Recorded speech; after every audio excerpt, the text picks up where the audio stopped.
May the divine lead us from the unreal to the real, from ignorance to light, from death to immortality. Peace, peace, peace be unto us all. Before I start, I have a disclaimer, and it's that I am not advocating for a particular cause or cure of autism. I'm just going to share some thoughts about it and some insights from Vedanta's point of view. I will often be referring to children with autism instead of adults with autism, because that's a population that I am more familiarized with. The references that I use for this presentation will be at the end of the PowerPoint, so you can, if you want to take note or anything, will be there. So I will start with the definition of autism.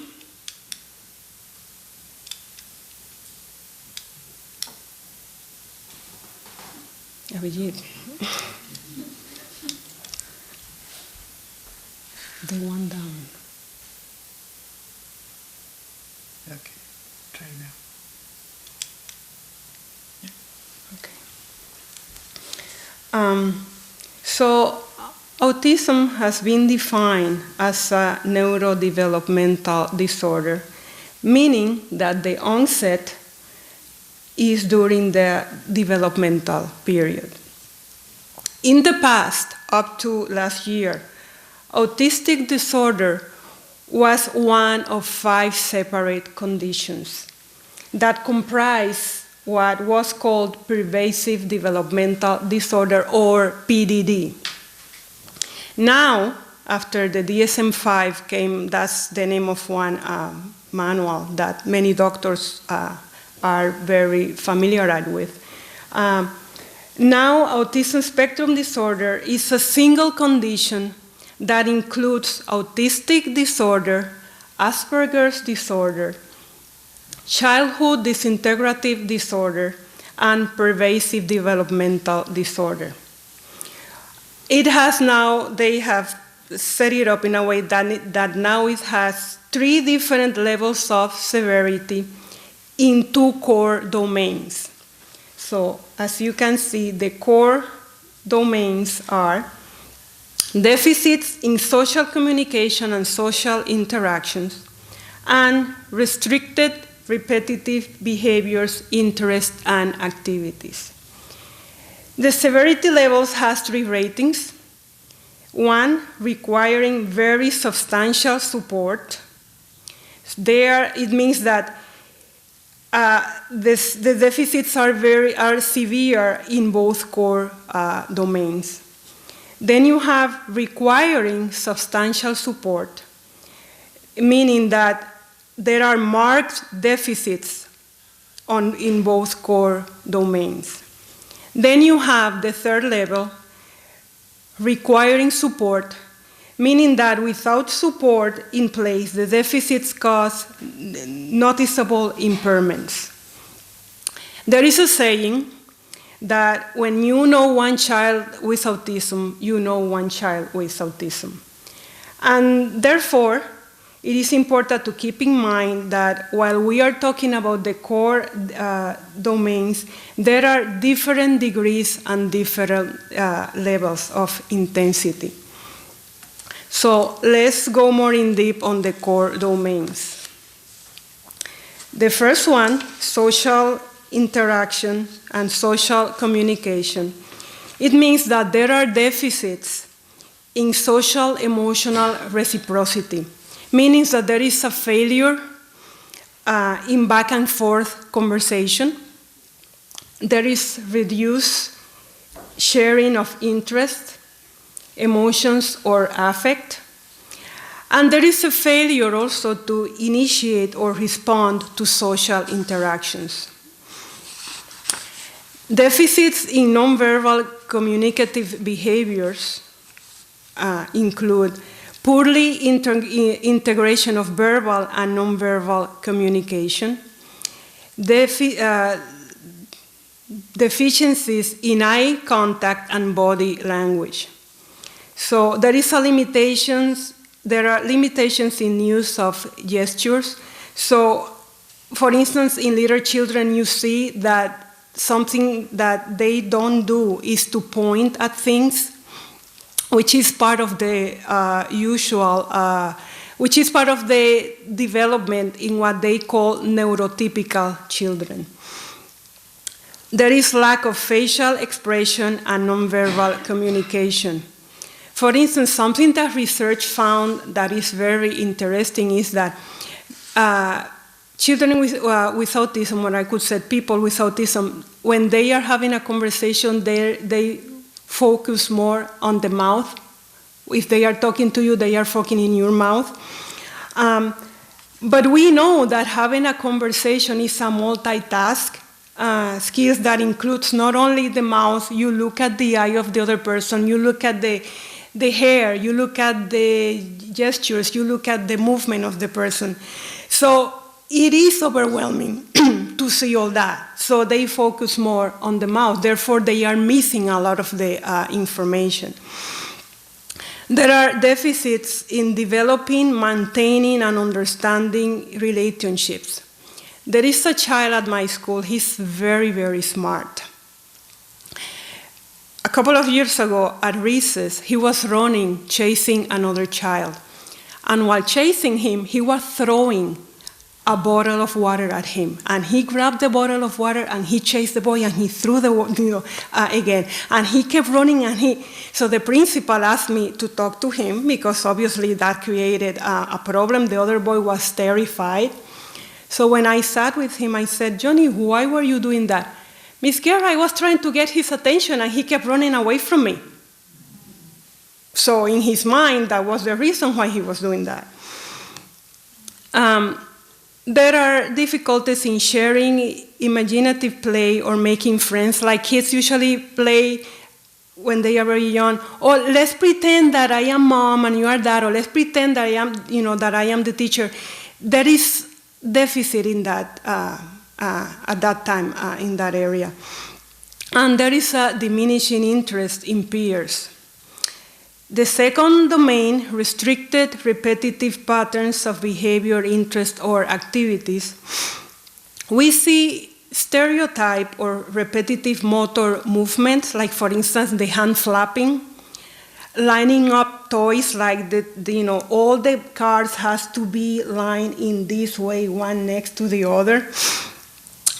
We see also echolalia, which is repeating a word or a phrase that they have heard. And there are idiosyncratic phrases, for instance, something that they learn from a movie or from a book or from a TV commercial. I had a child at school years ago.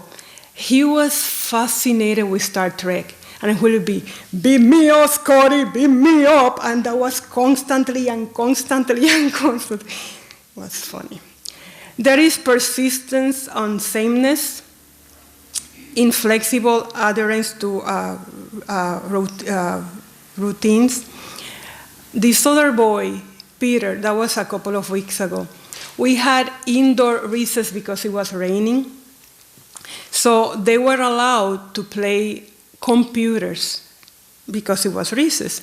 So the rule for the regular computer class is that you are only allowed to play games that are academic related, so you can play a math game. But this was recess, so the kids wanted to play other games, and that was okay. That was not, inappropriate. Well, Peter had a fit because we are not supposed to play other games. And I told him, "Peter, I understand that, but this is recess. No, we are not supposed to play other games." And he had a meltdown. So we see ritualized patterns of behavior, difficulties with transitions, that rigid thinking patterns and rituals. It's like we always do math before science. So if one day science comes after math, we are having a problem. So usually the teachers try to prepare the students in advance. Okay, there is a changing routine today. We have to make a change. But not often that is possible. That's not life. I mean, sometimes things happen and you have to deal with it.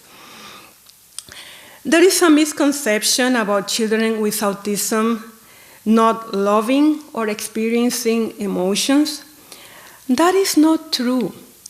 Many children with autism express love and affection to parents, to teachers, to the people that they know. The difference is in the way that they interact with other people and the way that they express their emotions.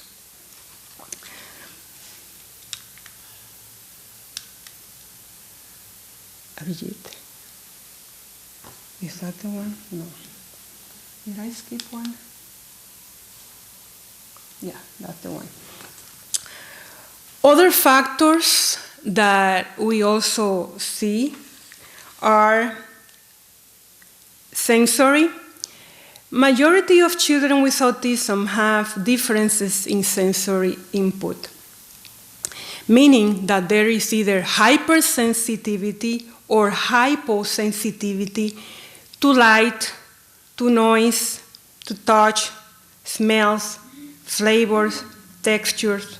And then you see two things, either seeking behavior or avoiding behavior, meaning that there are, for instance, I visited a school in Connecticut that is just for children with autism, and they have a sign in the cafeteria that says no fish, because the smell is too strong, and some children really have a hard time with that. So that is avoiding. But then you also see seeking, like children that open the magic markers and they smell or glue because they need that sensory input. Sometimes we have an overreaction or underreaction to pain, to temperature changes. I heard of a parent that every morning he had to put the clothes that the child was going to use that day in the dryer because the child needed to have the clothes warm. He just couldn't have the clothes from the closet to put them on. The motor aspect, we see that motor problems are not uncommon. So we see fine motor problems, meaning difficulties with grasping, like writing. And also oral motor problems, meaning difficulties with speech, because they are weaknesses in that area. And we also have gross motor related skills that are at stake, like running, balancing, and awkward movements, and toe walking. In the cognition area, some areas that are impacted include memory. So they are better at memorizing facts, especially if presented visually than instead of auditorially. So if there is complex information that lacks meaning to the child, it will be difficult to memorize it. Metacognition means one of the functions of metacognition is generalization or transfer of knowledge from one situation to another, and that is compromised in children with autism.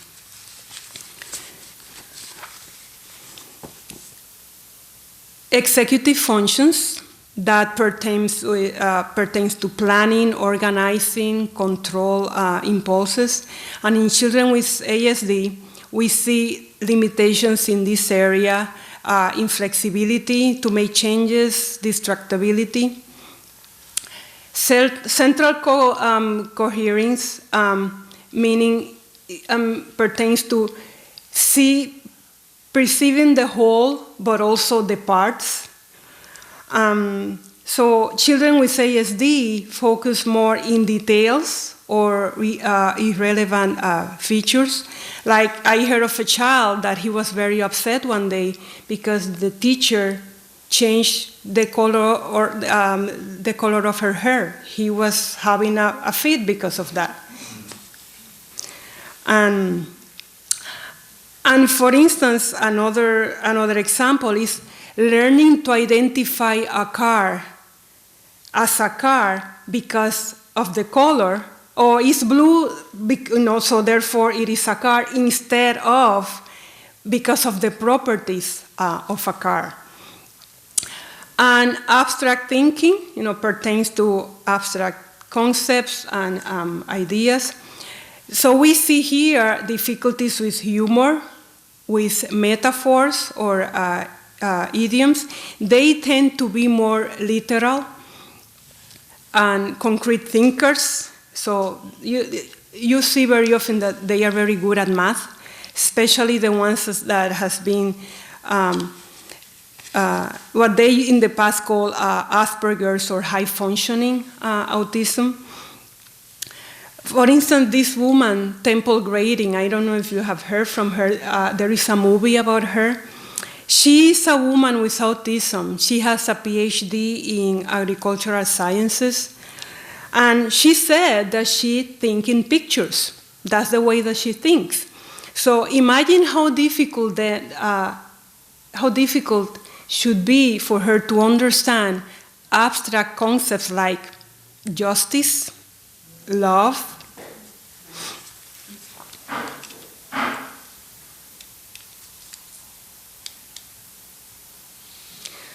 comorbidity means other disorders or other symptoms that we see along with autism. So we have intellectual disabilities, which in the past was known as mental retardation. They don't use that term anymore. We see ADHD, attention deficit and hyperactivity disorder. We see anxiety, depression, pica. Pica is when the child eats non-edibles. We also see a lot of digestion problems and sleep problems, an increase in challenging behavior, what they call SIB or self-injurious behavior, aggression, epilepsy, restricted food intake.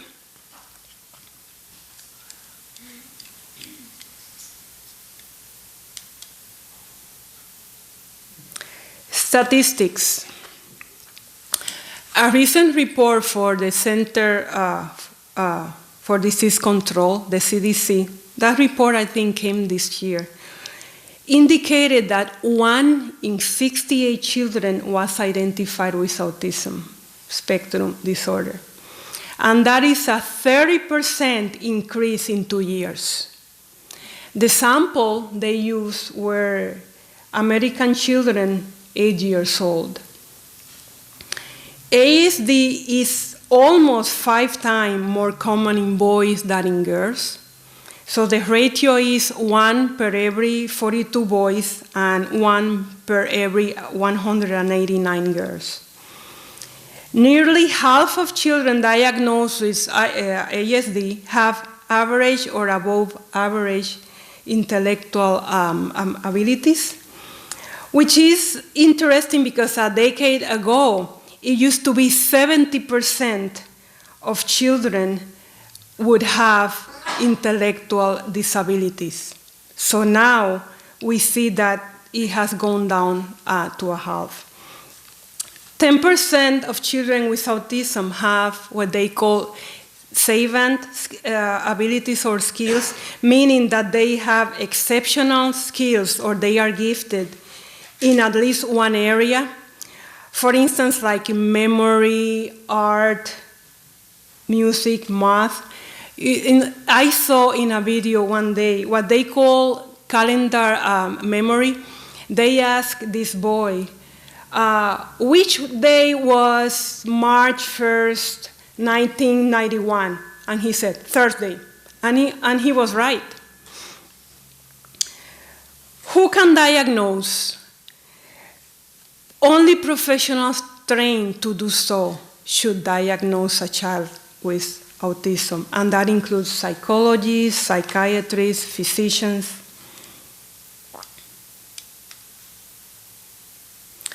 Possible causes of autism. The number one I put there was historical misconception, because in the past, there was the belief that the reason children were autistic was because of neglectful parenting, especially mothers. That's where the term refrigerator mothers came, meaning that the parents were cold and not providing love and attention to the child, and of course that theory has been discarded. We have the second one, environmental factors, and that pertains to pre- or postnatal natal factors like mother bleeding during the pregnancy, oxygen deficiency, food allergies, deficiencies in vitamins, minerals. And then we have genetics, and there is a clear indicator that there is a genetic component in autism. However, the extent of the relationship between both is not clear yet.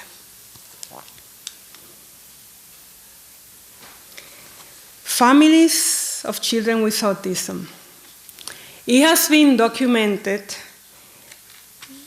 a lot that parents of children with autism, especially the mothers, have consistently high levels of stress, especially when the child has lower functioning autism. And there is also a big impact on the siblings. On a presentation done by Dr. Ed Hammer in 1996, he discussed how parents whose children has been diagnosed with autism go through a grieving process similar to the Kubler-Ross stages of grief when someone dies. Like, first, the shock and disbelief. Parents are aware that something happened, that they were told the child has autism, but still they cannot process like the magnitude of that information, like what does that really mean? Then you have denial. So, the parents say, well, probably there is a mistake. I need a second opinion, I need a third opinion, I need a fourth opinion. We have also, Dr. Hammer said rage, I will say also anger at others, anger at God. Why this happened to me? Why? And the anger can also come in the form of depression.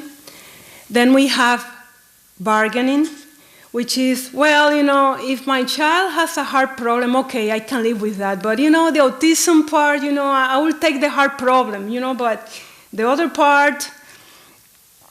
And we have then resolution or acceptance, where, you reach some level of control over the situation, and the problem is not solved at the level that you would like, but you can live with it.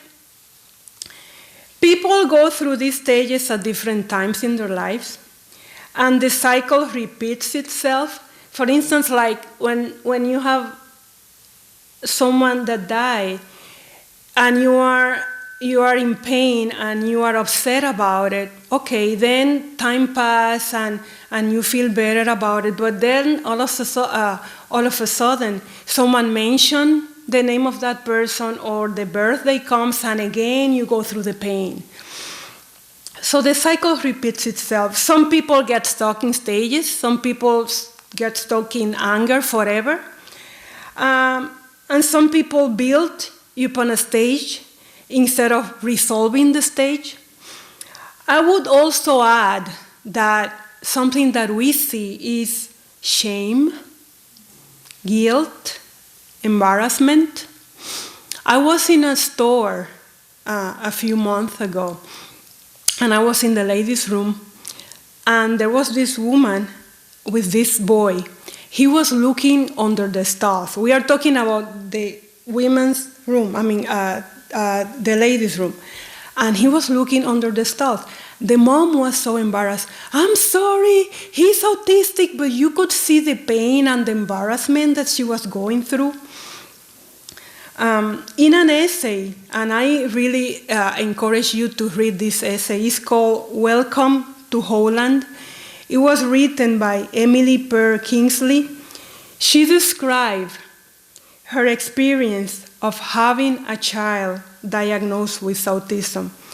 She compares it to planning a fabulous vacation trip to Italy. You plan 9 months that trip, and you are ready, and you are excited about it. You got into the plane, and when the plane lands, the flight attendant says, "Welcome to Holland." She did a wonderful job in that essay. She described very skillfully her shock, disbelief, her pain, and acceptance. Now, what's Vedanta view on autism? Let's start with the law of karma. According to the law of karma, what is uppermost in your mind at the moment of death, you will become in your next life. So it is recommended then to keep on thinking of God or to live a spiritual life so you could merge with God when you die, or at least have to your merits good karma in your next life.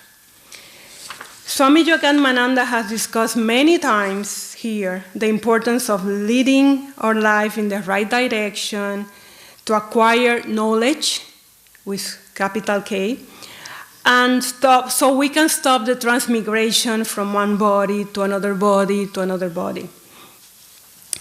My older sister has an intellectual disability, again, as I said, also known as mental retardation. I have wondered what was going to happen to her after death, as she was not choosing to live a spiritual life, as I know. How can my sister take the name of God at the time of death? How can a child or an adult diagnosed with autism and which also have cognitive or mental limitations take the name of God at the time of death, or to purposely live a spiritual life? Are they doomed? I mean, that's what this is about. So, according to Vedanta, we have two instruments that work together to take things, to collect information, or to take things or to collect information from the world. We have body and we have mind. The body includes the brain, which is a connecting point. The brain is a connecting point between body and mind. And the body's purpose is essentially to collect experience. It is affected by time and space, meaning that it is impacted by aging, chemical reactions, diseases. It comes and goes, it is not permanent. Then we have the internal instrument, or mind stuff, which works in a subtle fashion and have more variety of functions than the body. So it's more expansive, and it survives the body. So mind is not the brain, and Swami will be very proud of me by saying that. Mind is not the brain. We can compare the mind to the software in the computer that works through the hardware. Now, this is a very important statement in Vedanta. First of all, understanding that the body decays, but the mind does not. Whatever was collected or experienced in this life or in previous lives is not lost, but it remains in a microprocessed form when the body is discarded. It's like you discard the computer because you're not using it anymore or because it doesn't work anymore, but you keep the software and you transfer that software to the new computer that you're going to get. At the moment of death, the body dissociates from mind and the soul. Then the soul and the mind takes up a new body to perform the functions on that new body. Therefore, and this is very important, the merit that a child, an adult with autism, or another disability, because it could be any other disability, the merits that they got in this life or previous life are not lost. Now, anyways, how do I know that my sister or any person diagnosed with autism or any other mental illness, how I know she doesn't think about spiritual things? I don't know. I'm not inside her head. Who knows? Who am I to tell? We, not our bodies, are the all-pervading self. Sri Ramakrishna said in the Gospel that the divine is the unchangeable reality, all-pervasive, while the body is a temporal entity that gets ill and decays. The divine exists in all, A-L-L, all beings as consciousness. Consciousness is not part of the body, it doesn't die. Therefore, we cannot say that persons with disabilities are exempt from God's kingdom. Actually, nobody is exempt. Now, what is our heritage? We are children of immortality, all of us. As Swami Vivekananda said, we all are. Doesn't matter if we have a disability or not. We are all children of God. A doctor told my mother several years ago that the reason why my sister had an intellectual disability was because she lacked oxygen on her brain in the process of being born. Okay, that was the explanation that the doctor gave to my mom. But is that the real reason? I don't know. Was it because something wrong that my family did? I cannot say that. I don't know. Long time ago, I talked to Swami Sarvagatananda Ji about my sister. And this was very interesting because he didn't give me a reason why my sister had a disability. He didn't. His answer was, you must help her. That was his answer.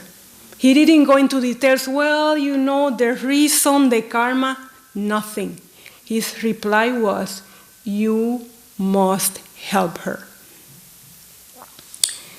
And that was a very significant response because we could spend so much time in analyzing the probable reasons for the occurrence of an event, or we can remain in a state of denial or anger, or we can do something about it. By being helpful to others, doing good to others, we are helping ourselves to evolve. It is like working out in this big gymnasium called the world. This could be an experience to grow in life or to get stuck being angry at the world or angry with God. So hurdles in our path can be seen as punishment from God or as an opportunity to grow.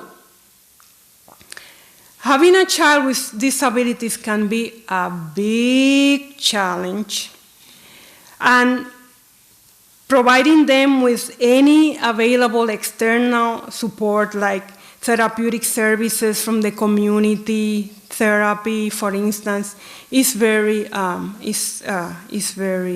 important. Nevertheless, in order to help others, we have to be in a stronger position ourselves. That is why the flight attendants tell the adult passengers, in case of an emergency, to first put the oxygen mask on themselves and then on the children. So if we are not strong enough, how can we help others? Now, how can we become stronger? Mind and body are interconnected. We have to take proper care of both to stay healthy and to become stronger. Physical exercise is important. Mental exercise is also very important. When we keep or nurture positive thoughts, it has an impact in the people around us. In a talk that Swami Jagatmananda gave a couple of months ago, he discussed that we have to nourish our minds with a good diet of thoughts. By sending positive thoughts around, we will be surrounded by those thoughts. Probably to have a conversation with a child or adult who has verbal limitations or appear to live in his or her own world is not possible. I cannot have like a lengthy conversation with my sister. But keeping positive thoughts really have a strong impact. Mental exercise consists in learning to keep our mind healthy through meditation, prayer, good thoughts, good readings, good company, good music. In Raja Yoga, Swami Vivekananda mentions in section 1, aphorism 33. He described four ways to pacify the mind. Have friendship for all. Be merciful towards the one in misery. Be happy with the ones that are happy. And indifferent to the wicked ones.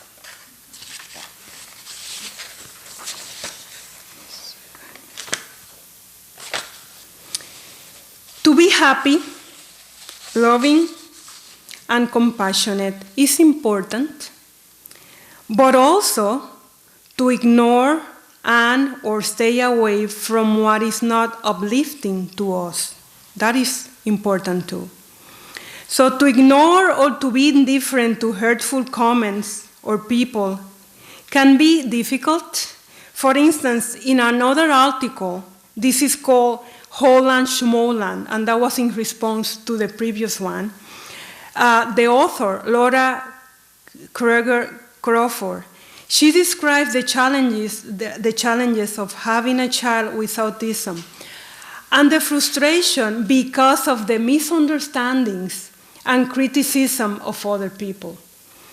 I have heard of parents that avoid going to restaurants or to the stores, not only because the child could get overstimulated, but also because of the way other people react or look at them.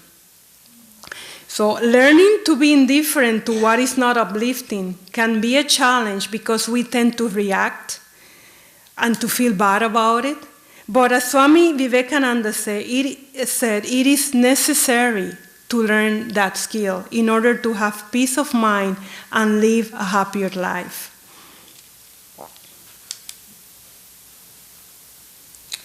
I conclude with a remark from Emily Perkinsley in her article, Welcome to Holland. This is so beautiful. She said, but if you spend your life mourning the fact that you didn't get to Italy, you may never be free to enjoy the very special, the very lovely things about Holland. Thank you.